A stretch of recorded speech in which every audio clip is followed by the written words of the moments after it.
For all flesh is like grass, and all its glory is like the wildflower of the grass. The grass dries up, and the flower falls off, but the word of the Lord endures forever. କାରଣ ସମସ୍ତ ମର୍ତ୍ତ୍ୟ ତୃଣତୁଲ୍ୟ, ତାହାର ସମସ୍ତ ଶୋଭା ତୃଣର ପୁଷ୍ପ ସଦୃଶ। ତୃଣ ଶୁଖିଯାଏ ଆଉ ଫୁଲ ଝଡ଼ି ପଡ଼େ, କିନ୍ତୁ ଈଶ୍ୱରଙ୍କ ବାକ୍ୟ ଅନନ୍ତ କାଳ ସ୍ଥାୟୀ।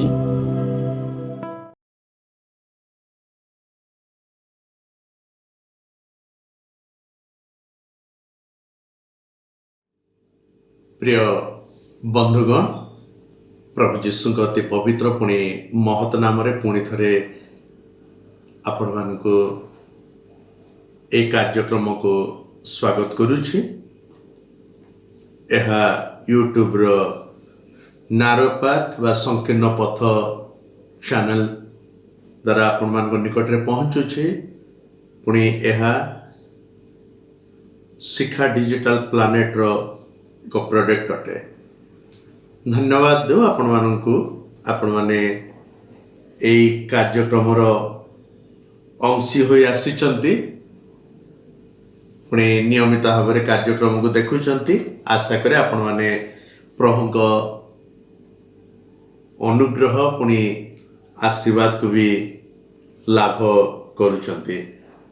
गत कार्यक्रम रे आमने आलोचना करिथिलु प्रभु जीशुଙ୍କର सेई पार्वत्य उपदेशर गोटे अंश को, जहाँ माथ्यू लिखित सुसमाचार 5 अध्याय आरंभ करी 7 अध्याय शेष पर्यंत प्रभु जीशुଙ୍କ समस्त शिक्षा को पार्वत्य उपदेश बा सर्मन ऑन द माउंट कहा जाए।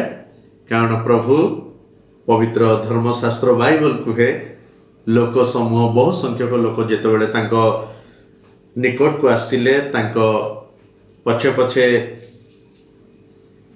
चलिबा को लागिले, तो प्रभु जीशु एभली समय रे पर्वत आरोहण कले। गोटे पर्वत गले, पर्वत रे से अपना शिक्षा देवा आरंभ करुचंती। तेबे गत आलोचना रे आमे कथा चिंता करिछु जे से कहंती आकाश रो पक्षी को देखो, से माने बुणंती नाही कि काटंती नाही कि अमार रे संग्रह करंती नाही, किंतु तुम्हारे स्वर्गस्थ पिता सेमाननको आहार दियंती। आ तुम्हें माने कौन से समस्त पक्षी ठारो श्रेष्ठ नुह कि? प्रभु आम मानकर जत्न नौचंती, कारण से विश्वस्त प्रभु आम मान सृष्टिकर्ता प्रभु से आम मान आवश्यकता को जानती। आम मान सकल विषय ज्ञात अच्छी। तेरे आज आलोचना जो अंशटी को देखा ताहा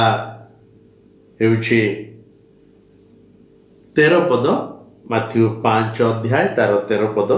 से प्रभु जीशु कहउचंती तुम्भे माने पृथ्वीर लवण, you are the salt of the अर्थ।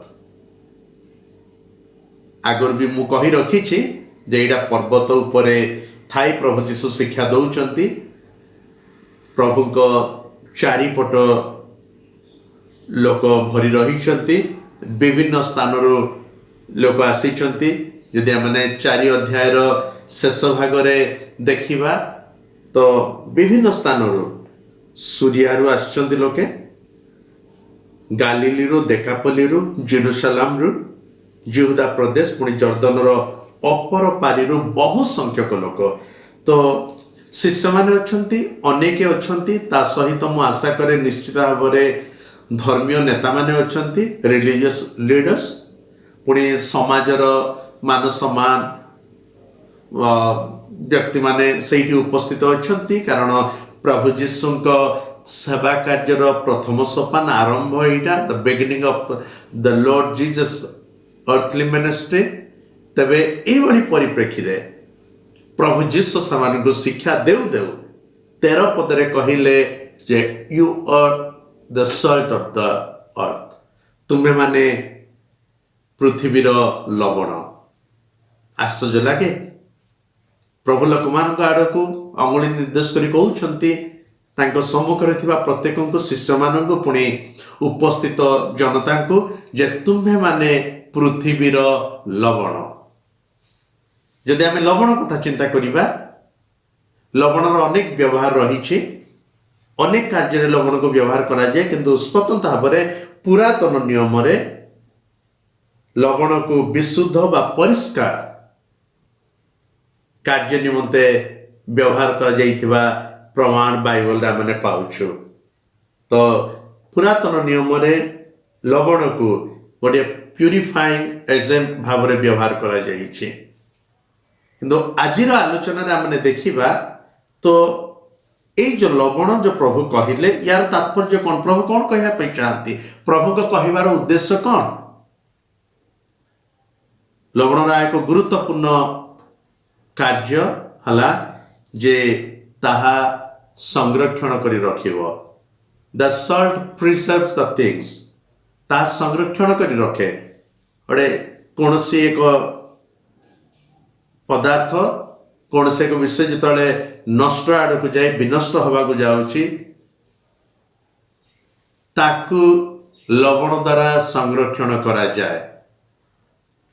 ତେବେ ପ୍ରଭୁ ଯୀଶୁ କହିବା ପାଇଁ ଚାହାନ୍ତି, ଆତ୍ମିକ ସ୍ତରରେ ଆପଣ ଆଉ ମୁଁ, ପ୍ରଭୁ ଯୀଶୁଙ୍କ ଶିଷ୍ୟ ପୁଣି ଶିଷ୍ୟାମାନେ, ପ୍ରଭୁ ଯୀଶୁଙ୍କ ଠାରେ ବିଶ୍ୱାସ କରୁଥିବା ପ୍ରତ୍ୟେକ ବିଶ୍ୱାସୀ ପୁଣି ବିଶ୍ୱାସୀମାନେ ଲବଣ ଅଟନ୍ତି, এই ପୃଥିବୀର ଲବଣ।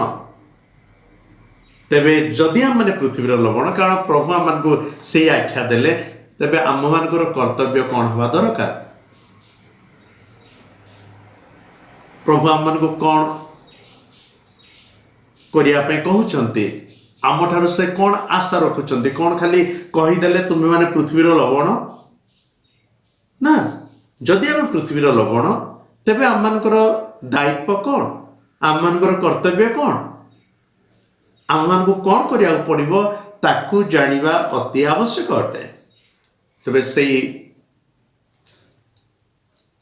13 ପଦର ଟିକେ ଯଦି ତଳକୁ ପଢ଼ିବା, ତାପରେ ପ୍ରଭୁ କ'ଣ କହୁଛନ୍ତି? ତୁମ୍ଭେମାନେ ପୃଥିବୀର ଲବଣ, କିନ୍ତୁ ଲବଣ ଯଦି ସ୍ୱାଦ ବିହୀନ ହୁଏ, ତେବେ ତାହା କାହିଁରେ ଲବଣତ୍ୱ ଯୁକ୍ତ ହେବ? ତାହା ଆଉ କୌଣସି କାର୍ଯ୍ୟଯୋଗ୍ୟ ନୁହେଁ, କେବଳ ବାହାରେ ପକାଯାଇ ଲୋକମାନଙ୍କ ପାଦ ତଳେ ଦଳିତ ହେବାର ଯୋଗ୍ୟ। ପ୍ରଭୁ କହନ୍ତି, ଯଦି ତୁମେମାନେ ଲବଣ, ହଁ ଆମମାନେ ଲବଣ ଅଟୁ ଏଇ ପୃଥିବୀର।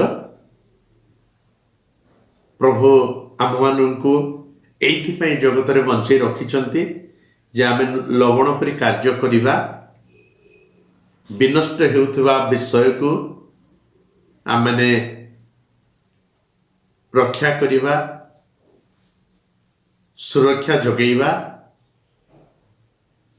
ଯଦି ଆତ୍ମିକ ଭାବରେ ଆମେ ଲବଣ ଅଟୁ, ତେବେ ଆତ୍ମିକ ଜୀବନ ଯାହା ପ୍ରଭୁଙ୍କ ବିହୁନେ ବିନଷ୍ଟ ଆଡ଼କୁ ଅଗ୍ରସର ହେଉଛି, ଯେଉଁମାନେ ଉଦ୍ଧାରକର୍ତ୍ତା ପ୍ରଭୁ ଯୀଶୁଙ୍କୁ ନ ଚିହ୍ନି, ନ ଜାଣି, ଗ୍ରହଣ ନ କରି ନରକ ପଥରେ ଚାଲୁଛନ୍ତି, ସେମାନଙ୍କୁ ରକ୍ଷା କରିବା ଦାୟିତ୍ୱ ଆପଣଙ୍କର ଆଉ ମୋର ଅଟେ।